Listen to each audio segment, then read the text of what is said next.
Tá bom, né? Com você... Bem, realmente é um prazer estar aqui com vocês. Quem conhece a UIT aqui? Já ouviu falar? Muito bem. A UIT é a União Internacional de Telecomunicações.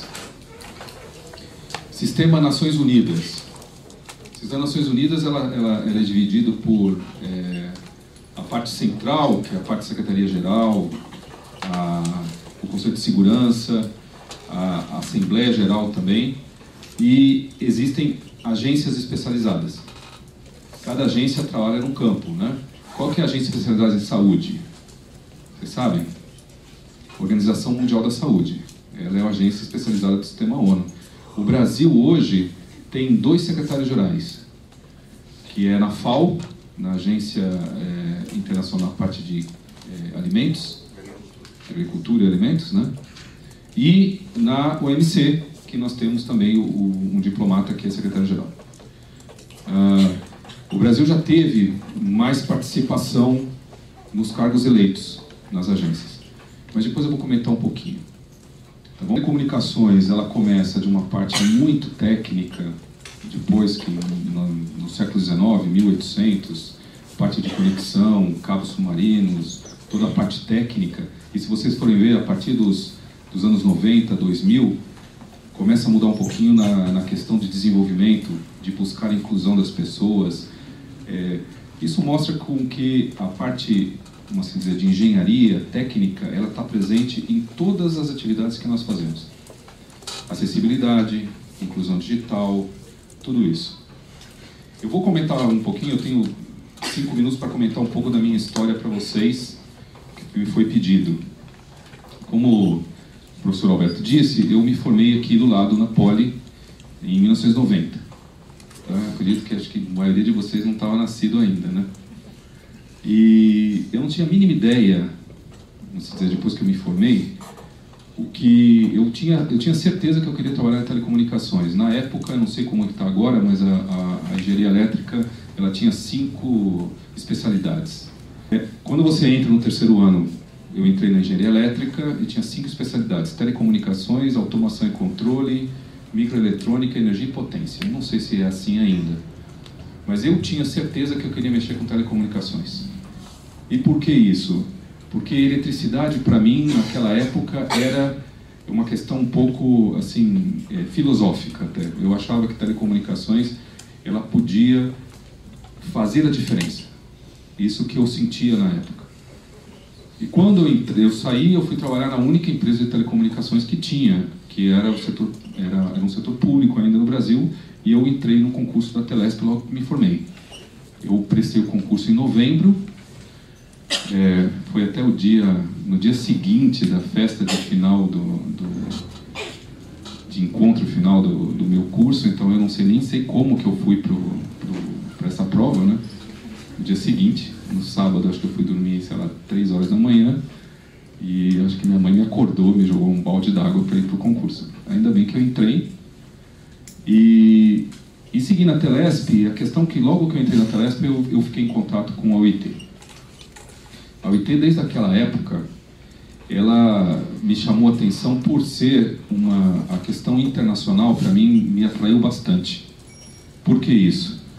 Porque, de novo, era uma forma de você fazer alguma coisa diferente.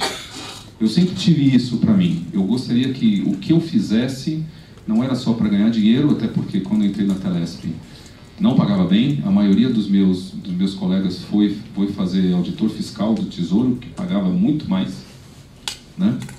E eu acho que de telecomunicações nós formamos 27 e acho que 3 foram trabalhar em telecomunicações. Todos os outros foram trabalhar como auditor fiscal, ganhando 3 vezes a mais do que eu. Mas não era importante para mim. O que eu queria fazer como engenheiro naquela época era tentar fazer alguma coisa que modificasse a vida das pessoas.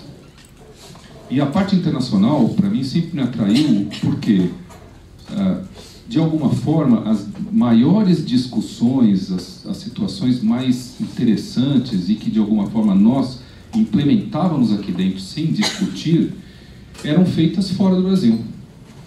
Quando a gente passa aqui que as recomendações da OIT, elas são base para a parte de desenvolvimento de sistemas, é porque existe uma discussão de formadores de padrão fora do Brasil e nós aqui dentro, nós implementamos.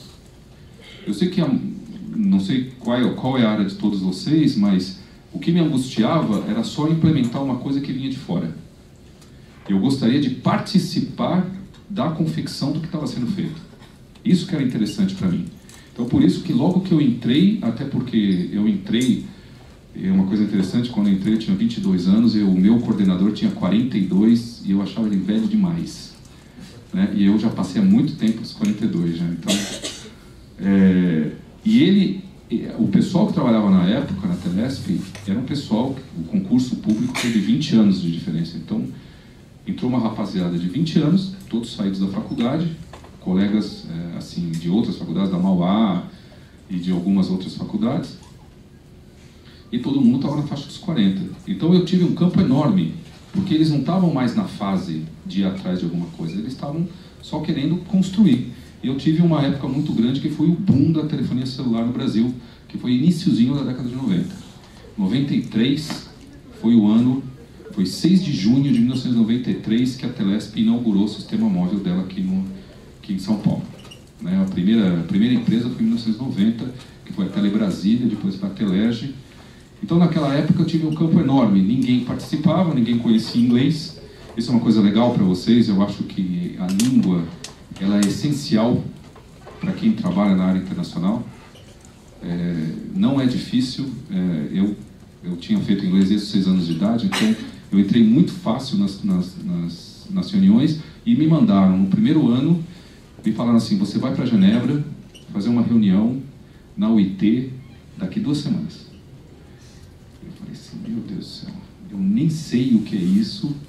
Me colocaram no avião, eu cheguei no aeroporto de Genebra, não sabia onde que era a OIT, não sabia qual era o hotel, não sabia nada. E, a partir daí, eu comecei a trabalhar e ver que realmente eu estava fazendo alguma coisa que eu ia, pelo menos, contribuir, não fazer, porque, de qualquer maneira, hoje eu sei que a criação de padrões ela é feita por grandes corporações, e não só os padrões de telecomunicações, pessoal, todas as áreas. Eu não sei, veio aqui a parte da OIT, de trabalho também, para falar com vocês, né? A parte de saúde também, com as grandes empresas farmacêuticas, a parte também de você desenvolver outros padrões na indústria farmacêutica. São grandes corporações que definem isso. Mas eu, como representante do Estado brasileiro, eu pelo menos estava colocando lá nas discussões internacionais o que para o Estado brasileiro era importante. Então isso para mim foi muito legal e aí eu comecei a avançar. Eu acho que valeu a pena. Eu acho que também eu fiz um ciclo muito interessante na minha vida profissional no setor público no Brasil. Então eu passei por todas as áreas do serviço público até chegar no mais alto cargo técnico de uma agência reguladora. O próximo cargo era político. E eu fechei um ciclo e consegui adentrar no sistema das Nações Unidas. É difícil? Mas existe uma questão muito também de você ir atrás do que você quer. Né?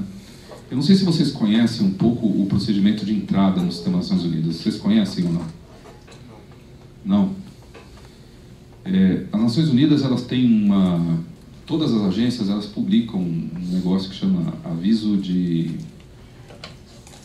postos vagos, né? E pleiteando, você vai colocando seu currículo, geralmente existe um job description sobre o que você vai fazer, e aquilo eles elegem. Geralmente as pessoas precisam ser muito capacitadas para entrar. Mas a grande parte das pessoas entram num cargo baixo para depois crescer, na idade de vocês, talvez quando vocês se formarem, entrando na parte de internship, que a tradução disso eu não sei, estagiário. Que não é pago. Eu ouvi dizer que a OIT paga, mas eu tenho dúvidas com relação a isso, tá? Com certeza deve ser uma empresa que banca, porque o sistema ONU não paga para estagiário. De qualquer maneira, Você entra como interno, fica um tempo, se de alguma forma você vai conhecer mais os mecanismos internos, vai saber onde que as vagas estão. E eu tenho vários amigos meus que entraram. O meu caso foi um pouco diferente porque eu entrei bem mais velho e entrei num cargo bem mais alto também. E aí o funil começa a diminuir bastante, né? No sistema ONU existem cargos administrativos e profissionais e cargos diplomáticos. Então cargos G, que é cargos administrativos, P, cargos profissionais e D, cargos diplomáticos, nessa ordem, né? G, P e D. E eu entrei num cargo D já, direto. Por isso que demorou tanto tempo. O que eu posso falar para vocês para fechar essa pequena introdução é a grande questão que eu passo para vocês: busquem o que vocês realmente creem que vai fazer a diferença.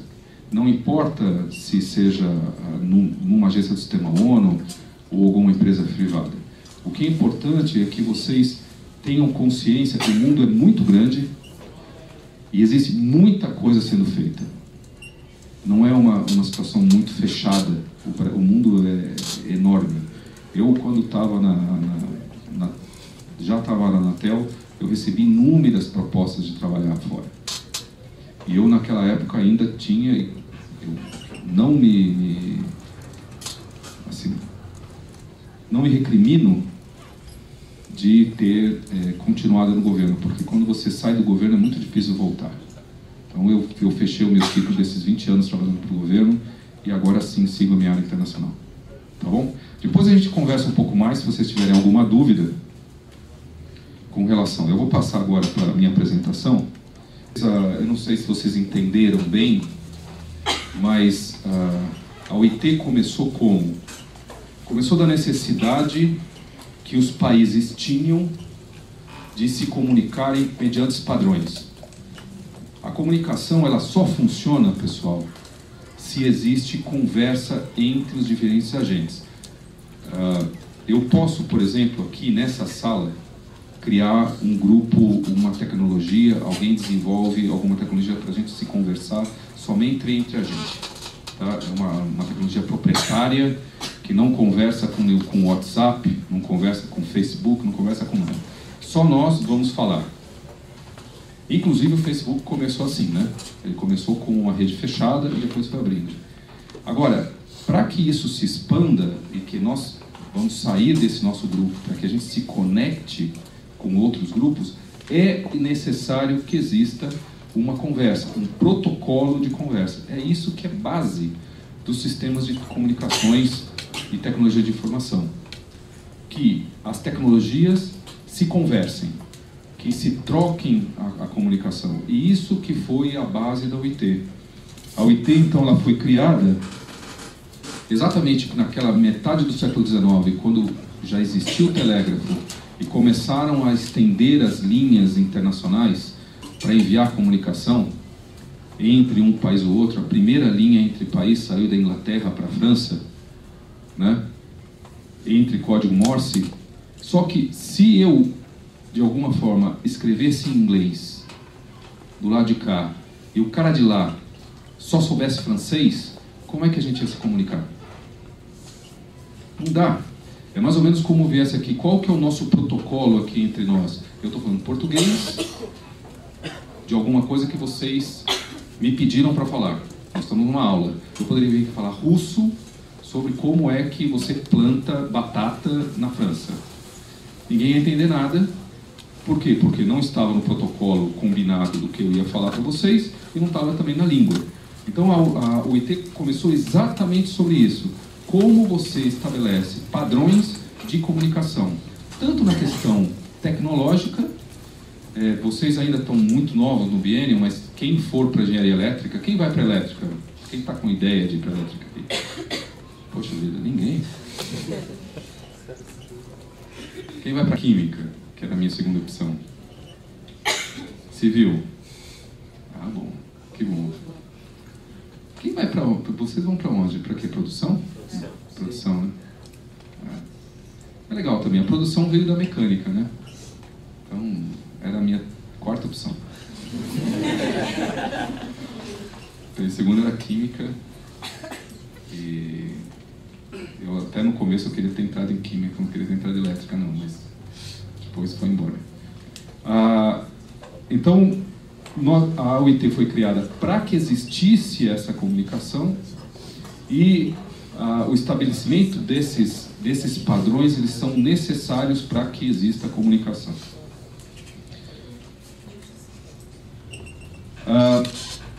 Toda a questão eu vou comentar dos 3 setores da UIT, mas o importante é o seguinte: a UIT começou com a parte de radiofrequência. Radiofrequência é uma coisa que a gente é um bem escasso. É muito difícil explicar para vocês que não são da área o que é radiofrequência, mas a radiofrequência ela tem uma situaçãozinha que é muito interessante, que se chama como se dizer, interferência. Se eu começo a transmitir uma determinada radiofrequência e existe uma outra pessoa transmitindo também na mesma radiofrequência, isso dá interferência, uma interfere na outra. Então eu preciso coordenar o espectro de radiofrequência para que não exista interferência. Isso na nossa vida é muito simples. Isso vem da televisão, a televisão tem os canais, aqueles canais nada mais são do que a alocação de frequências para cada emissora que vai transmitir um determinado programa. É só isso, porque se elas transmitissem no mesmo canal, ninguém ia enxergar nada. O rádio também é isso, que foi exatamente no começo. Começa com rádio, depois televisão em 1906, e vai continuando. A guerra, tanto a primeira quanto a segunda, dão um boom na comunicação, principalmente na questão de comunicações militares.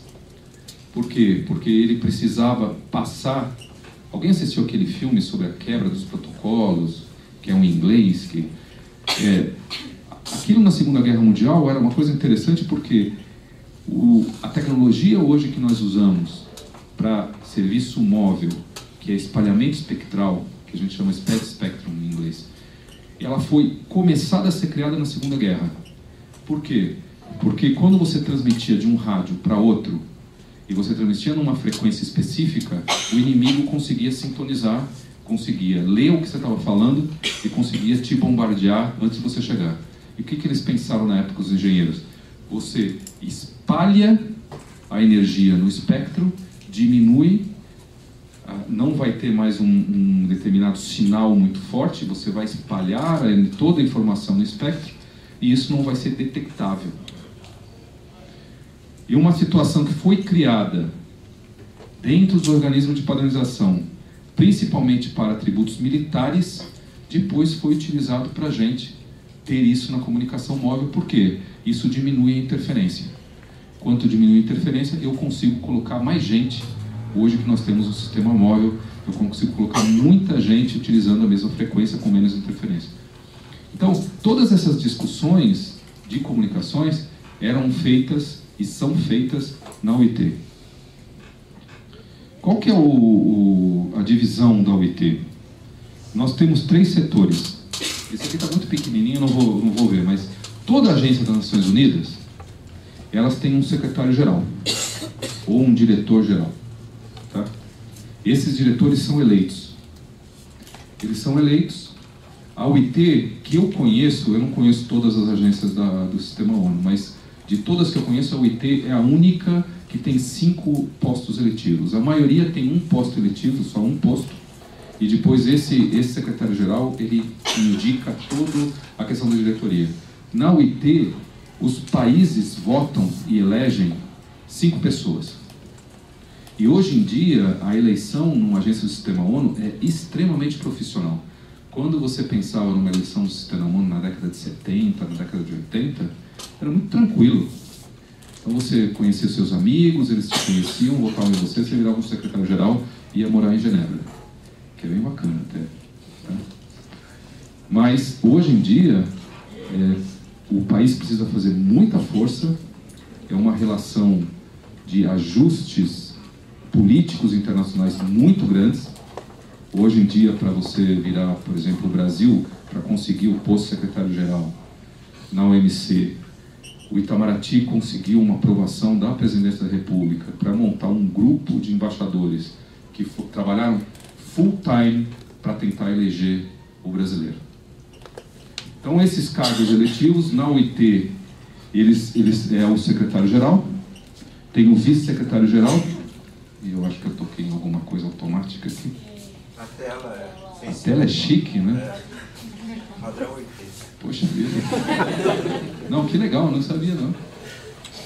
Bem, ele tem o secretário-geral, o vice-secretário-geral, e eu ia dividir em 3 setores. Um setor de radiocomunicação, um setor de normalização e um setor de desenvolvimento.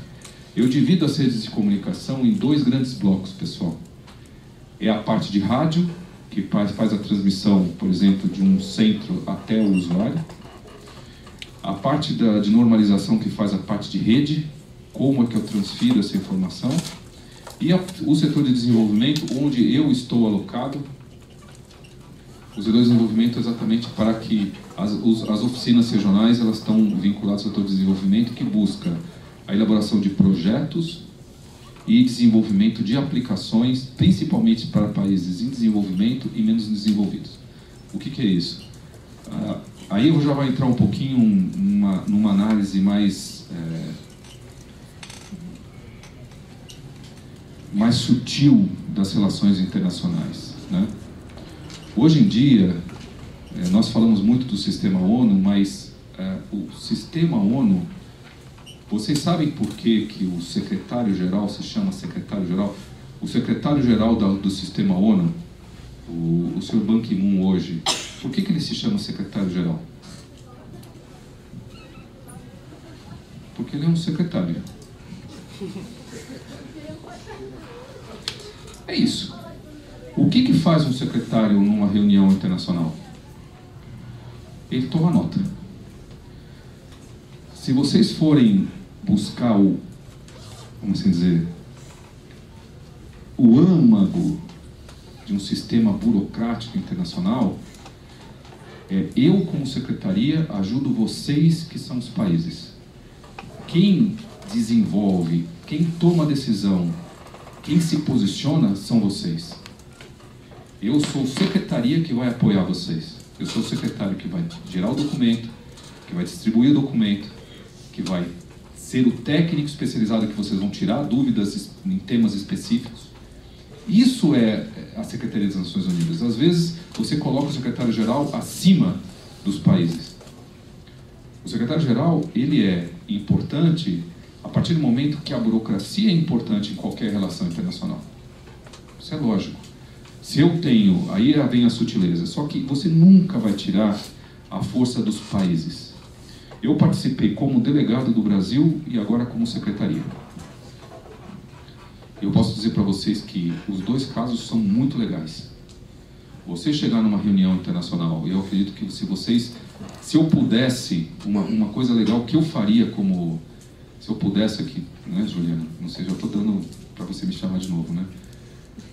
Uma coisa legal que a gente poderia fazer é fazer um ensaio de uma reunião internacional. Você colocar um tema, vocês serem os países, vocês tomarem a palavra, vocês discutirem alguma coisa, vocês se posicionarem um contra e um a favor e tentarem chegar a um consenso. Imagina isso em 193 países, onde você tem desde a Antígua e Barbuda até os Estados Unidos, China, Japão. É muito complicado. Então, é muito interessante, aí você vê que eu queria falar sobre o processo decisório. Isso aqui é a secretaria. Essa parte aqui, ela vai trabalhar onde eu trabalho para que isso aqui funcione. E isso aqui são os países. Nós dividimos na UiT a parte da secretaria, nós chamamos birô, e a parte dos estados nós chamamos setor. Isso é tão sutil, eu demorei pelo menos uns 10 anos para entender, tá? Por quê? Porque eu não consegui entender essa divisão entre países e secretaria. O país, ele é o core das tomadas de decisão nas relações internacionais. Por isso que o poder, ele é muito complicado. Você precisa ter ser muito centrado a partir do momento que você representa o seu país numa reunião internacional. Porque você tem um poder enorme. Por isso que eu gostaria até de fazer esse exercício com vocês. Eu já fiz uma vez com uma turma lá em Brasília, e é muito interessante. Nós tomamos o protocolo, inclusive, de tomada de palavra, qual é o tema, o que você quer, as reuniões no corredor, para vocês voltarem para cá, e eu fazer assim, por exemplo, tem uma resolução para ser aprovada e ninguém concorda, eu falo assim, você vão se reunir no fora e vocês voltem para cá com uma situação de consenso. Então, é muito interessante. O setor, então, eu tenho 3 setores na UIT, que é o setor de desenvolvimento, o setor de standardização, de normalização, o setor de rádio. Eu vou tratar rapidamente sobre o que cada setor faz. O setor de radiocomunicação, ele define e gerencia o quadro de radiocomunicações, a parte de espectro de radiofrequências.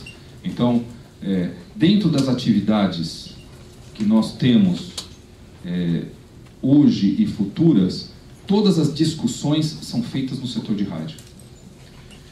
Alguém está sabendo aqui da entrada da televisão digital? Aqui em São Paulo já começou? Eu não sei, em Brasília está quase para migrar. Mas já começaram as propagandas aqui? O que é isso? Por que eles estão falando isso para nós? Alguém já pensou por que está acontecendo isso? Porque a emissão de televisão hoje, ela é feita numa faixa de frequência, que é a faixa de 700 MHz, tá? Que é uma faixa excelente em termos de propagação. Para a comunicação, ela é boa, tanto na parte de conteúdo, quer dizer, a capacidade de transmissão, quanto na propagação. Então, por exemplo, se nós estamos numa sala que tem muito ferro aqui dentro, tem muito cimento, é difícil você entrar numa faixa mais elevada. Então, hoje em dia, que eu tenho na faixa de 1.8, 2.1 GB, é mais difícil, por exemplo, você tiver um subsolo, você pegar o 3G e o 4G do que você pegar o 2G, porque o 2G está numa faixa de frequência menor e o 4G está na faixa de frequência maior. Então, o que foi feito na UIT, no setor de rádio? Eles foram decididos faz 2 conferências rádios atrás, que eles iam definir a faixa de 700 MHz não mais para radiodifusão e agora para comunicação pessoal terrestre. Resumindo essa palavrinha feia, eles vão tirar a televisão dos 700 MHz e vão colocar celular. Por quê? Porque o celular está um boom, todo mundo quer comunicação móvel, precisa de mais faixa de frequência, e a parte de broadcasting está caindo, perdendo a questão, inclusive, política. Se vocês forem ver hoje, qual que é a diferença? Quem assiste TV aberta aqui? Levanta a mão. Bastante. Quem assiste TV fechada? Muito bem. Quem assiste nenhuma das duas? Pô, isso é bacana. Quem assiste Netflix, vocês assistem Netflix. Mas isso é internet, né? O que eu estou querendo dizer é que a diferenciação entre conteúdos, que seria a televisão aberta, para a parte de internet que vocês assistem Netflix, ou a parte de televisão fechada, que é a TV a cabo, elas estão corroendo a base da televisão aberta, que é radiodifusão terrestre aberta.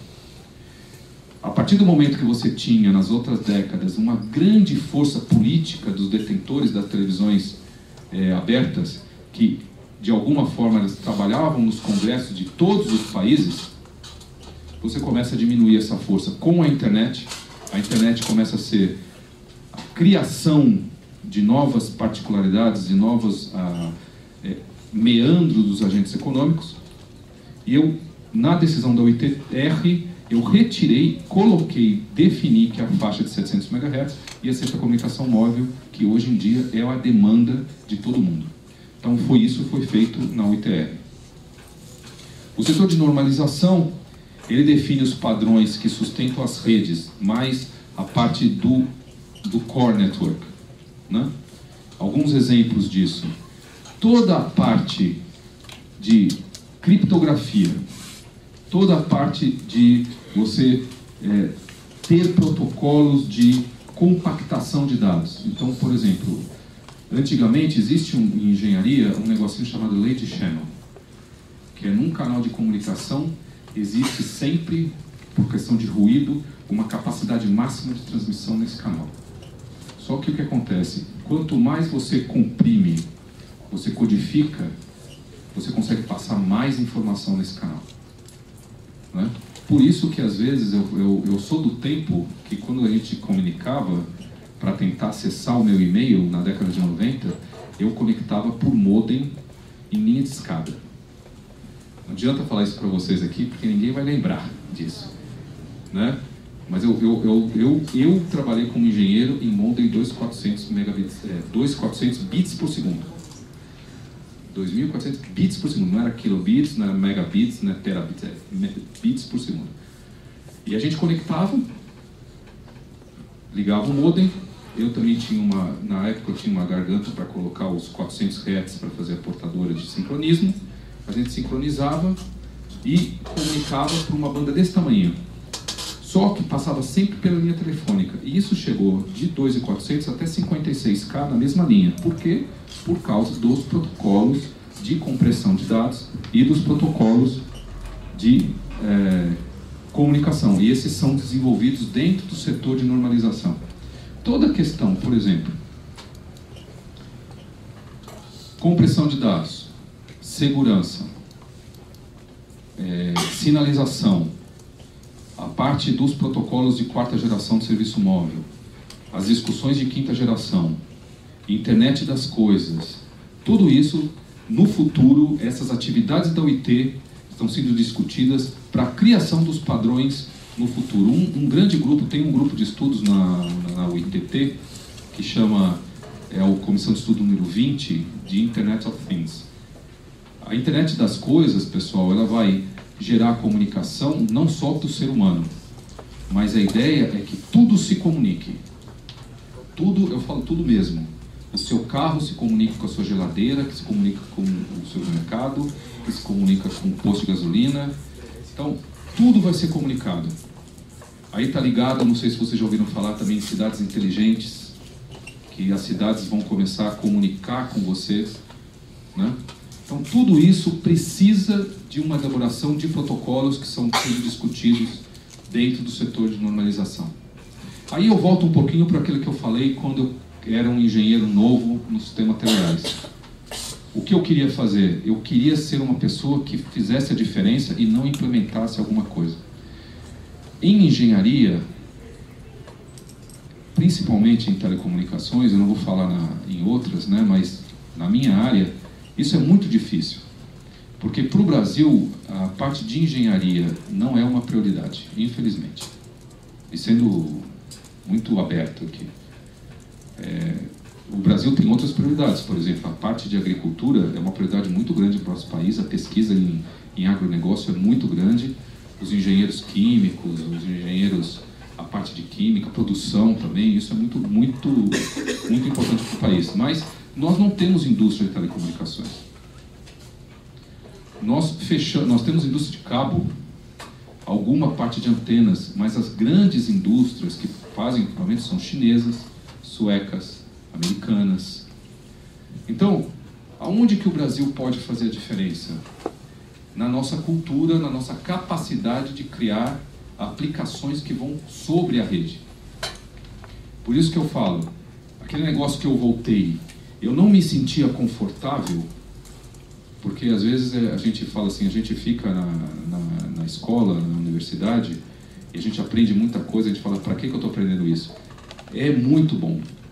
Eu até hoje uso toda a base que eu aprendi nos 5 anos da Escola Politécnica. Tudo. Porque essa base, ela continua por anos. Por anos. Muda somente a aparência, mas a teoria é a mesma. Quando eu falei da lei de Shannon, a lei de Shannon é de 37. E ela é aplicável para todas as comunicações que nós temos hoje. Muito bem. Quando eu falei que eu recebia uma empresa, por exemplo, eu conversava com a Ericsson, para que a Ericsson implantasse a central dela aqui, aquilo não estava confortável.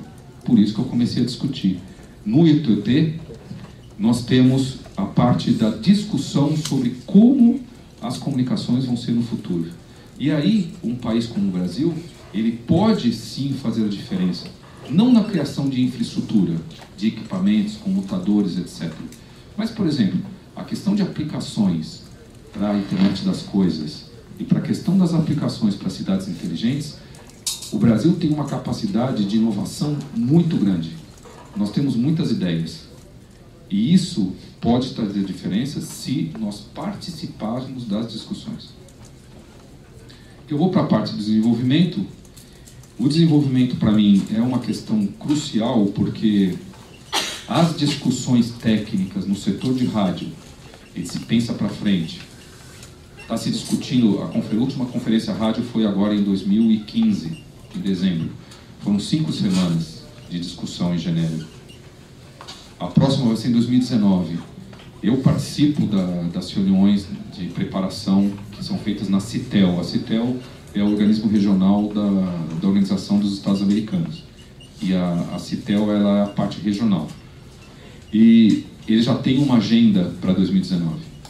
O setor de normalização já tem uma agenda para 2020. Agora, por que o setor de desenvolvimento é legal? Porque nós pegamos o que é discutido e o que é gerado no setor de normalização e no setor de rádio e nós implementamos para os países. Então, eu trabalho principalmente... o Alberto falou sobre os Estados Unidos e Canadá, eu sou responsável também por eles. A negociação é difícil, mas o que me move muito são os países menos desenvolvidos aqui da região Américas. Que eu tenho uma Bolívia, tenho Venezuela, eu tenho Nicarágua, El Salvador, Antigua e Barbuda, entendeu? Então, esses países eu posso pegar todas as recomendações e, trabalhando em conjunto com a expertise que nós temos na Secretaria, fazer políticas públicas, sentar com os países, definir novas regras, novas leis, tudo isso nós conseguimos fazer. Hoje eu tenho as leis gerais de telecomunicação de todos os países das Américas, elas são em torno, inclusive os Estados Unidos, eles são da década de 90, 95 até 98. E nós temos um ciclo de 20 anos, e tem alguns países revendo essas leis. Por que eles estão revendo essas leis? A questão do direito, ela é crucial para que uma sociedade avance. Eu preciso ter regras para que o investidor privado ele possa ter previsibilidade nos seus investimentos, principalmente no setor de infraestrutura como o setor de telecomunicações. Mas você pode colocar em qualquer outro. Eu sou uma empresa química e eu tenho um grande problema de patentes, tá? Eu tenho uma grande agência para trabalhar é o WIPO, né? Que é a parte de patentes. A WIPO ela fica na frente da UIT, em Genebra. Ela começou com um prédio. Você conhece a WIPO? Ali na frente, não? Ela fica na Place des Nations. Tem a UIT bem na frente e tem a WIPO. Ela começou com um prédio, elas já são 6. Tá? 6 prédios lindos até. Eles têm dinheiro pra caramba. Por quê? Porque a parte de patentes hoje é onde tem dinheiro. Então eu sou uma empresa química que estou cheio de patentes. Como é que eu vou trabalhar num país? Eu tenho que trabalhar para as regras dos países serem, pelo menos, transparentes para que eu consiga investir no país. E aí começa a entrar o setor de desenvolvimento. Eu, pessoalmente, na região Américas, eu trabalho com os países na revisão dos marcos legais para que os países possam fazer as suas políticas públicas para pensar daqui a 10 anos. Eu estou trabalhando com o Paraguai, trabalhei com o México, estou trabalhando com El Salvador, vou fazer a questão com Costa Rica, República Dominicana. Todos esses países estão revendo seus marcos legais e tudo isso eu pego, trabalho minha equipe, monto equipes de projeto e tento implementar os países, as recomendações que o setor de rádio... Por exemplo, eu tive uma reunião exatamente sobre migração da televisão analógica para a televisão digital em El Salvador faz 2 semanas. Exatamente para comentar com eles quais são as melhores práticas e como vai migrar dentro das regras do país, vai migrar as leis deles para uma nova lei mais moderna. E isso é feito no setor de desenvolvimento. Eu já passei 3 minutos do meu tempo, eu vou abrir espaço para perguntas, mas eu vou pegar mais um pouquinho, mais 6 minutos, tá? O setor de desenvolvimento, então, nós temos essas áreas principais, que que é a parte de capacitação, ambiente regulatório, aplicações TIC, a parte de desenvolvimento de novas tecnologias e redes, países menos desenvolvidos, inclusão digital, comunicações de emergência, cybersecurity, cibersegurança, estatísticas e câmbios climáticos. Todos esses temas, eu comecei no início, lembra? Quando começou a falar do Volta, da parte de energia elétrica, quando começou a falar no Morse, aí depois foi para o Graham-Bell, tudo isso eram engenheiros discutindo tecnicamente. Eu começo a tratar de áreas que são áreas técnicas, mas elas têm outro objetivo, de tentar levar a comunicação ser base para o desenvolvimento e a inclusão das pessoas. Quando eu começo a trabalhar como as telecomunicações, sobre como o meu setor pode ajudar em câmbio climático, isso é uma agenda primordial nos países. Vocês já pensaram na questão de câmbio climático, por exemplo, aonde que a gente vai colocar o lixo eletrônico que nós temos? Todo mundo aqui tem aparelho celular. Todo mundo já deve ter trocado uma vez na vida. O que vocês fizeram com o antigo? Se ele for para o lixo, ele com certeza está apodrecendo dentro de um lixão lá, vazando a pilha dele. Isso é muito importante. Quanto de gás carbônico nós geramos a partir da parte de TICs? Isso é importante a gente pensar também. Então, a migração é muito clara para mim. Telecomunicações, eu vou defender onde eu trabalho, para mim é uma área apaixonante. Você faz de tudo com telecomunicações. Por quê? Porque comunicação é base de desenvolvimento e inclusão. Todas as áreas. Passa por aqui. Você pode, por exemplo, eu trabalho com pessoas que não são engenheiros. São principalmente na parte de réu, mas tem economistas, tem advogados. Por que numa agência de telecomunicações, que antes era quase 100% de engenheiros elétricos, hoje em dia eu tenho tudo isso? Exatamente porque as áreas que são abrangidas pela comunicação, elas são muito maiores. Eu trato, por exemplo, na parte de comunicações de emergência. Pessoal, o nosso continente, toda a parte ali de Chile, Equador teve um terremoto agora, o Chile teve aquele caso específico dos mineiros que ficaram presos, teve um grande terremoto também no Peru, foi esse ano. Ali na América Central tem terremoto toda hora. No Caribe começa agora, quem vai viajar para o Caribe sabe, né? Que você nunca viaja para o Caribe no segundo semestre porque tem furacão. Comunicações de emergência, para esses países, elas são cruciais, inclusive para a vida das pessoas. Então, esse é o trabalho específico que o setor de desenvolvimento faz. É fazer com que, como as TICs possam ajudar a vida das pessoas. Isso, para mim, eu hoje sou uma pessoa que eu adoro acordar de manhã cedo e trabalhar. Todos os dias. E porque aquela minha ideia inicial de falar assim, eu vou tentar fazer alguma coisa que faça diferença, é muito difícil. Quando a gente vai passando a vida, a gente vê que a gente comete muitos erros e é muito difícil vencer determinadas barreiras. Mas existem oportunidades. Se você continuar, hoje em dia eu sinto que alguma coisa, pelo menos o que nós fazemos na UIT, faz a diferença para esses países. Essa aqui é a presença regional nossa. A UIT tem poucas unidades no terreno, tá? Por exemplo, a Unesco tem oficina para tudo quanto é lado. A Unesco Brasil tem Unesco só para o Brasil. O meu escritório é escritório para todas as Américas. Eu tenho embaixo de mim três escritórios, que é um em Santiago, um em Tegucigalpa, em Honduras, e em Bridgetown, em Barbados. A África tem um escritório regional. A nomenclatura do sistema ONU é assim, pessoal: existem oficinas ou escritórios regionais, e embaixo deles oficinas de área. Então o escritório regional é para uma determinada região e a área é para determinados países.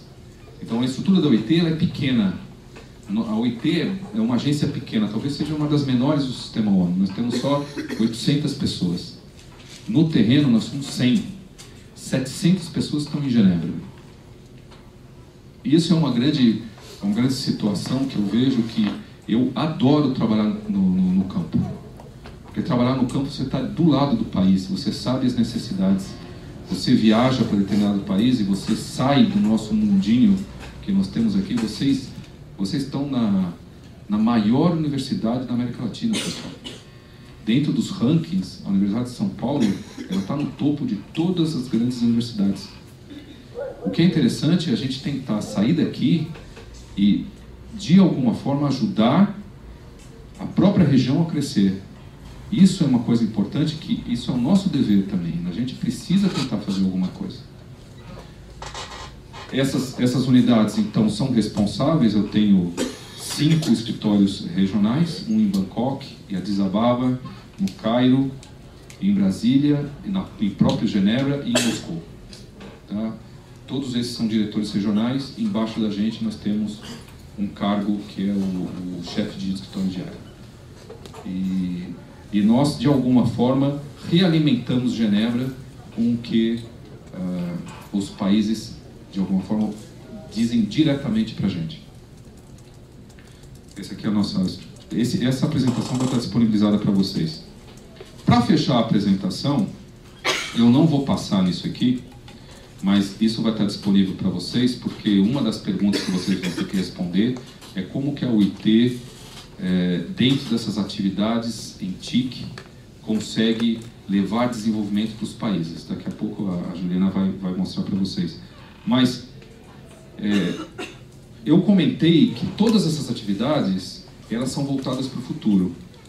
Não é? O que eu faço hoje em agências de desenvolvimento de padrões, como a UIT ela não é para hoje, ela é para daqui a algum tempo. Eu estou pensando no 5G, o 5G é para 2020, 2025. O 4G começou desenvolvendo antes do ano 2010. E hoje é uma determinada realidade, porque ainda não está em todas. Esse Connect 2020 é uma série de objetivos e metas que a UIT fez para que em 5 anos o nosso trabalho faça diferença para determinado país. Então vamos pegar aqui na parte de sustentabilidade. São 4 objetivos, né? Eu vou pegar esse 3 aqui. Eu tenho o objetivo de ter o volume de lixo eletrônico reduzido em 50% até 2020. As atividades que nós vamos fazer dentro da UIT é trabalhar com os países, porque a secretaria, eu não vou lá e vou gerar uma lei que fala que toda loja que vende aparelho eletrônico deve receber de volta esse aparelho, porque eles não querem receber. Mas quem vai fazer isso vai ser a secretaria? Não.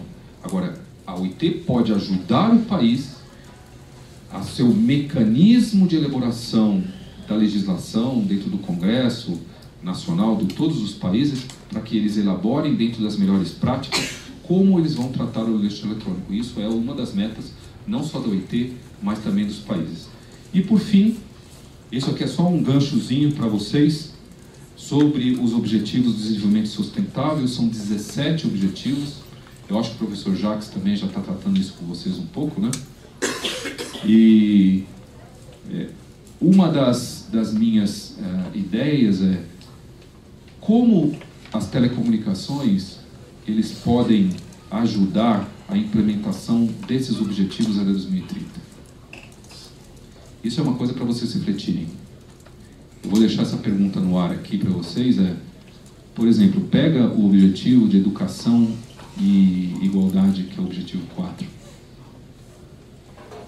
Vocês acham que TICs podem fazer alguma coisa para a educação? Pode ou não pode, pessoal? Vamos lá. 100% de certeza? 100% de certeza. Como? Aí é uma questão para vocês refletirem. Então, a ideia que eu vou deixar para vocês é assim, fora dessa questão tecnológica, de engenharia, etc., como o setor de telecomunicações e tecnologia da informação, de conectar pessoas, ele pode ser, ou pode influir, ou pode ajudar a implementação das metas de desenvolvimento sustentável até 2030. Melhoria da educação, inclusão das pessoas, cidades inteligentes e mais inclusivas, mais trabalho, menos poluição no mundo. Então, tudo isso as comunicações podem ajudar. Isso aqui é a minha sementinha para deixar para vocês pensarem um pouco. Bem, terminei minha exposição, eu tenho aí mais uns 16, 17 minutos para as perguntas. Obrigado.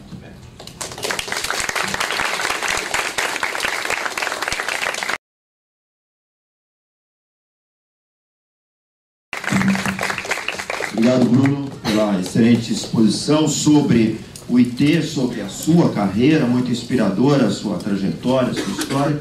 Então, sem mais delongas, abro para perguntas. Quem quiser, por favor, levante a mão.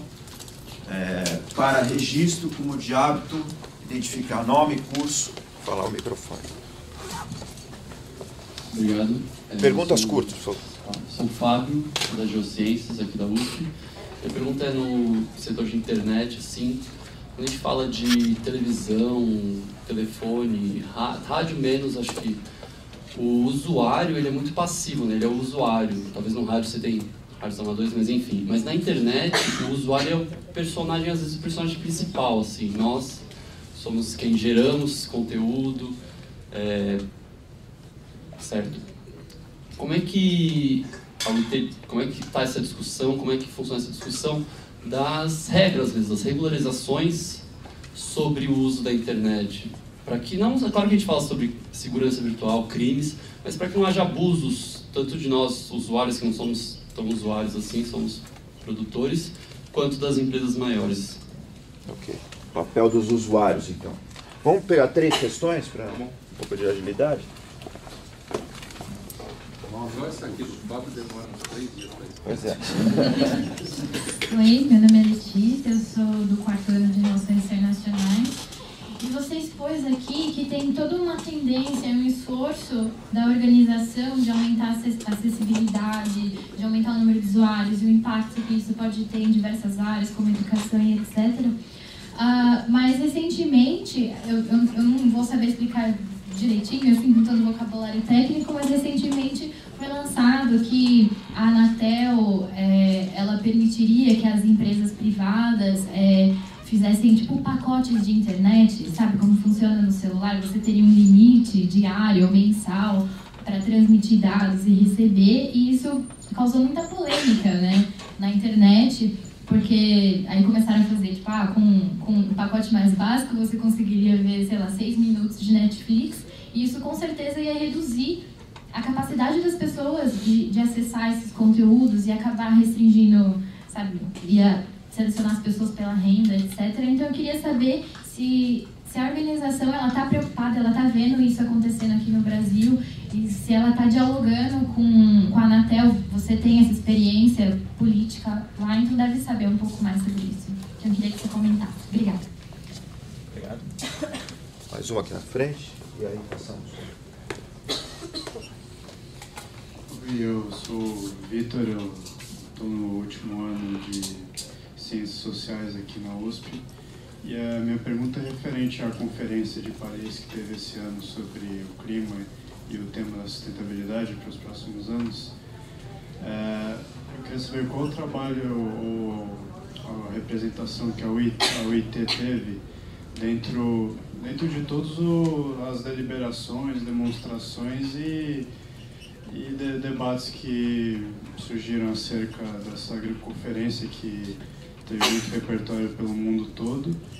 E quais são os seus planos para o futuro, suas principais metas que talvez agora, mais atualmente, você tenha em vigor? Então temos uma pergunta sobre o papel dos usuários, acessibilidade e regulação do mercado, por assim dizer, e sustentabilidade ambiental, papel da UIT, comunicação. Bem, respondendo para o Fábio primeiro. A internet ela é a grande tecnologia disruptiva do momento, certo? Então, nós vivemos um momento histórico, pessoal, todos nós. É muito mais fácil, talvez, a gente fazer essa pergunta em 2050, né? Tipo assim, vamos fazer um livro sobre os anos 2010, 2020. A internet está mudando a relação das pessoas, está matando os serviços. Eu estava comentando ontem numa aula, quem daqui lembra do guia de São Paulo? Quem lembra mesmo? Você levanta a mão, vamos lá, não sejam tímidos. Muito bem. Vocês acham que a Mapograph ainda vende guia depois do Waze? O que acontece? As aplicações, elas estão transformando determinadas coisas que para você era uma coisa básica. Você precisava ter um guia no carro para você sair e ver sua namorada. Eu sou de São Paulo, eu morava em Santo Amaro e tinha uma namorada na Zona Leste. Eu tomava 2 ônibus e 2 metrôs para chegar lá. Né? A primeira vez que eu fui, eu me perdi. Ela quase me matou, mas assim, eu não tinha carro, eu pegava 2 ônibus e 2 metrôs. E eu tinha com o guia debaixo do braço. Porque eu não chegava na casa dela. Agora, imagina, então, chegando a sua palavra, a internet está mudando, nós estamos no meio da mudança. Tá? Eu acho que essa consideração dos usuários de fazerem conteúdo, elas estão transformando a atividade econômica. Então, aí você mostra que a relação, e um livro muito interessante, não sei se está na bibliografia de vocês, é um livro do Manuel Castells, de A Sociedade em Rede. Leiam esse livro, eles são 3 volumes, mas o livro número 1, eu não li todos, eu li só o número 1. Ele é muito bom, Sociedade em Rede, não sei se você já leu. Mas ele mostra exatamente como as pessoas estão, as relações humanas estão mudando com a internet. Então, respondendo, eu acho que é muito difícil você saber o que vai acontecer. A única coisa é uma discussão enorme em questão de governança na internet. Eu participei como representante do Brasil, inclusive assinei os termos em 2012, na grande conferência que foi o WICT 2012 em Dubai, sobre a discussão da governança da internet, tá certo? E até hoje não existe. O que eu posso falar para vocês é o seguinte: nós temos que lutar, nós como usuários, nós temos que lutar pela uma sociedade inclusiva e democrática. Eu acho que determinadas regras. O resto a gente tenta acompanhar levando para esses princípios. O que eu passo para vocês é: nós precisamos ter princípios, pessoal. Não se atenham às questões cinzas, porque a relação econômica é muito forte. Quando você começa a falar que eu vou mudar a governança, as empresas que dominam hoje as comunicações, elas se arrepiam e partem com tudo, financiam determinadas situações. O que eu colocaria nesses 2 minutos que eu tenho para responder para você é: nós precisamos ter princípios, que é inclusão, democracia, transparência, isso que a gente precisa ter. O resto, a gente chega. Isso mexe em tudo na governança. Por exemplo, quando eu falo que eu tenho que ter inclusão, e aí eu vou falar o seguinte, que você não pode acessar determinado site, eu não vou falar nem qual país faz isso, mas tem país que faz, você já está sabendo. Então, se você tem esse princípio, você vai poder brigar para a situação mais prática. Respondendo à questão da Letícia com relação aos pacotes, é muito difícil responder para você, tá? A Anatel estava certa no que ela falou. O grande problema foi a repercussão da mídia. O que a Anatel falou foi puramente, simplesmente engenharia, não existe nada ilimitado. Foi só isso que ela falou. E na engenharia é isso. A primeira aula que eu tive de sistemas de comutação com um professor, que eu acho que o Paul Genato deve estar aqui ainda, né? Ele falou assim: todo sistema tem perda. Primeira coisa, você tem uma comutação, uma central de comutação, entre um lado sai o outro, nunca você não perde nada. Você perde todo em determinado sistema. É que nem a lei da termodinâmica. Você tem um sistema, ele perde energia. Muito bem. A Anatel falou o seguinte: olha, se você for fazer determinada coisa, avise o usuário. O que eu acho, assim, saindo um pouco da parte tecnológica e técnica, é que as pessoas que estão fora, nós não sabemos o que está acontecendo. A primeira coisa que a gente tinha que fazer, e eu acho que isso a Anatel foi muito errada, ela não soube explicar o que estava acontecendo. Então esse foi um erro, né? E a questão básica, o que estava acontecendo na ligação, começou com a telefônica. Por quê? Porque, pessoal, como eu falei para você, Fábio, é briga de cachorro grande. Por que aqueles caras estavam lançando isso? Sabe por quê? Não estavam pensando no Netflix, mas você está pensando no futuro, que a maioria das empresas over the top, que são as empresas que utilizam a rede das telecomunicações, vão pegar o dinheiro que hoje você paga para a empresa de telecomunicações e vai pagar para ela. E as empresas de telecomunicações, na briga pela parte econômica, já estão querendo colocar isso na mão para negociação com a empresa de conteúdo, para que ela faça a negociação. Isso foi feito nos Estados Unidos. Os Estados Unidos não entra na questão de ser limitado ou não ser limitado. Só que lá o Netflix chega com a T&T e negocia e passa uma parte para a T&T. Então, como eu falei para o Fábio, resumindo a sua fala, é o seguinte: existe uma briga econômica muito grande. O que nós, usuários, e eu me coloco agora porque eu não trabalho mais na parte do governo, o que nós, usuários, temos que saber é o seguinte: nós temos que saber o que nós queremos como direito de conhecer o que nós estamos pagando e saber exatamente o que está sendo entregue e brigar por isso. Porque as empresas, elas vão brigar por ganhar mais dinheiro.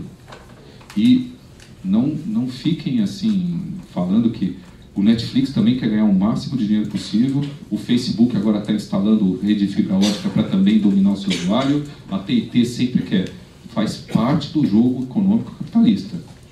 O que nós temos que fazer é, nós temos que saber o que nós estamos pagando e nós temos que receber o que nós estamos pagando. E respondendo para você, Vitor, a última pergunta, assim, a relação na parte da OIT com a conferência do clima em Paris, ela foi secundária. Então, quem dominou mesmo, faltam 5 minutos, nós trabalhamos no sentido de, na parte de telecomunicações, como eu falei que a parte de desenvolvimento nós temos câmbio climático como um dos principais tópicos, nós trabalhamos para que, de alguma forma, como nas mesmas coisas dos objetivos do desenvolvimento sustentável, que existe a parte de câmbios climáticos aqui, como as TICs podem ajudar nisso.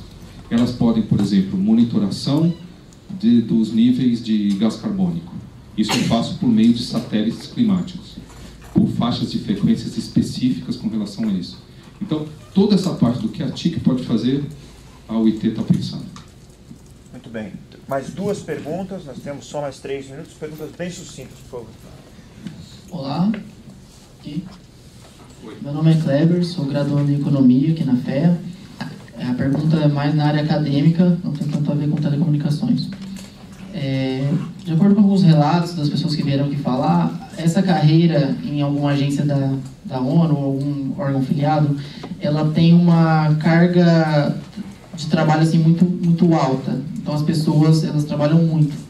Eu queria saber como fica a formação acadêmica depois que você entra. Se você consegue fazer uma pós, um doutorado, alguma coisa na área, ou se você já fica 100% focado no seu trabalho e estuda por conta.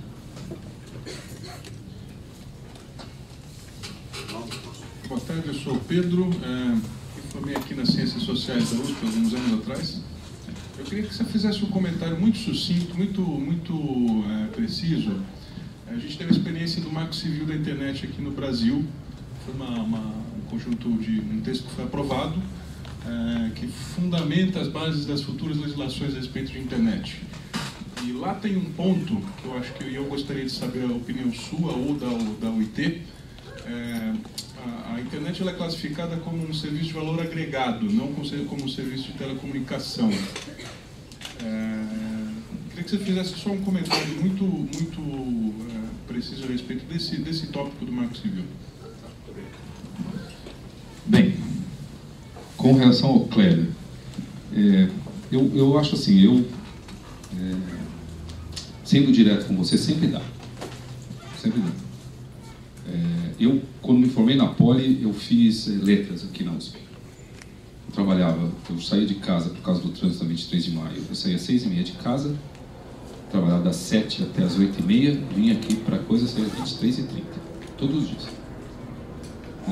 E aí eu fiz letras, uma questão na época, porque na Poli tinha 100% de homem, e eu fui na letras porque a minha namorada estava lá. Mas assim, pronto. Mas fiz. Depois eu fiz o mestrado, fiz as matérias de doutorado, sempre dá, sempre dá. É lógico que todas as pessoas têm suas prioridades, né? você tem a sua família para construir. Eu acho muito importante isso, você construir sua família, que isso é uma coisa que complementa o ser humano, né? É muito importante. Tem os seus filhos também, tem as suas prioridades de alguma coisa que você faça depois. Então, mas eu falo para você que sempre dá, em qualquer emprego, tá certo? E com relação ao Pedro, é uma discussão muito grande, né? Isso é uma questão muito de direito, né? Porque quando você fala, é serviço de valor adicionado, que está na lei brasileira, tá? Artigo 60, 61, 62 da LGT, que é a lei 9.472 de 1997. É uma questão de definição. Na Argentina não é assim. Eu tenho uma visão, tirando um pouco... Eu convivo muito com advogado, inclusive minha esposa é advogada, né?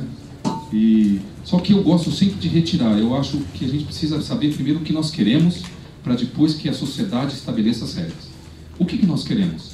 Aquilo que eu falei. Nós temos que ter princípios, que todo mundo possa acessar, todo mundo possa usufruir. E uma questão interessante não adianta eu dar o acesso, eu preciso dar também um acesso que seja capaz que as pessoas acessem, né? E a gente não pode ser ingênuo, Pedro, de falar que essa divisão de internet não é serviço de telecomunicações ou não. Isso pouco importa para as grandes corporações, tá? Pouco importa. São definições em cada país, elas são multinacionais. O Facebook, por exemplo, vamos dar nome aos bois, né? Não importa. Importa que, se ele conseguir maximizar a situação dele, é uma coisa boa. A Telefônica, que é também uma empresa de telecomunicações, também não importa. O que eu acho a sociedade precisa ter regras. Eu acho o Marco Civil importantíssimo para o Brasil. Principalmente, a gente discute muito o artigo 9º, que é a questão da neutralidade de rede, etc. Mas a gente não pega o resto, que é a questão de sigilo, privacidade, utilização de dados, segurança, Child Right Protection, proteção das crianças em linha.